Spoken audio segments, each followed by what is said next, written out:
Hi friends, இப்போ ஆகா கல்யாணம் பார்க்க போகிறோம். ஆகா கல்யாணத்தில் என்னடா இது இப்படி பாப்பாவை தொலைச்சிட்டோமேன்னு சொல்லிட்டு எல்லாருமே ஃபேமிலியே சேர்ந்து தேட ஆரம்பிச்சிட்டாங்க. இப்போ அழகி எங்கன்னு சொல்ல போகிறீங்களா இல்லையான்னு சொல்லிட்டு ஒரு மிரட்ட ஜானி ஜானி எஸ் பாப்பான்னு பாட்டை பாடிட்டு வந்து நிற்கிது. அட குட்டி பிசாசே எங்கே போன எல்லாரையும் பீதியில் விட்டுட்டியே அப்படிங்கிற மாதிரி ஆயிடுச்சு. எல்லா இடத்துலையும் பார்த்தீங்க, ஸ்விம்மிங் பூலில் பார்த்தீங்களா அப்படிங்கிற மாதிரி ஆயிடுச்சு. இந்த குழந்தை கப்பல் விடுற நீங்கள் வந்து உட்காந்துருக்க. அதுக்கப்புறம் நான் தான் பயந்து போய் நானே ஒளிஞ்சுக்கிட்டேன், என்ன நானே கண்டுபிடிக்கிறேன் அப்படிங்கிறது எப்படியோ சமாளிக்கிறேன் அப்படிங்கிற மாதிரி ஆயிடுச்சு.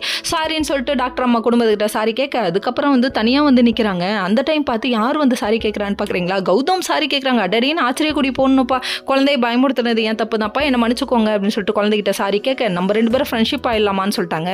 சரின்னு சொல்லிட்டாங்க. அதுக்கப்புறம் என்னடா இது இப்படி ஒரு பாசமாக இருக்கேன்னு சொல்லிட்டு ஆச்சரியப்படுற மாதிரி இருக்குது. இதை மட்டும் இல்லைங்க, நம்ம ஐஸ்வர்யா இதுக்கு பாசம் வேறு ஏதாவது ரீசனாக இருக்கட்டும், டிஎன்ஏ டெஸ்ட் வரட்டும் அப்புறம் கவனிச்சுக்கிறேன்டா. ஐயோ பேயாட்ட ஆடிடுவாளே நம்ம குழந்தையா இருந்தா அப்படிங்கிற மாதிரி இருக்குது. கடைசியில் நீங்கள் என்ன சொல்ல வரீங்க? இப்போ இதெல்லாம் கொண்டு போகிறத பார்த்தா நம்ம கௌதம் குழந்தை மாதிரியே கொண்டு போகிறீங்க. கடைசியில் அதெல்லாம் இல்லைப்பா, சாரிப்பா அந்த வீட்டு குழந்தை இல்லைன்னு சொல்லிடுவீங்களோ?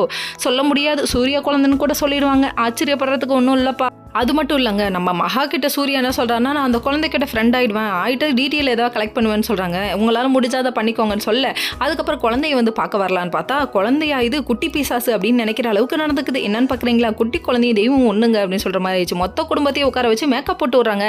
அதை சூர்யாவும் மாட்டினாண்டா சேகர் அப்படிங்கிற மாதிரி ஆயிடுச்சு. Okay friends.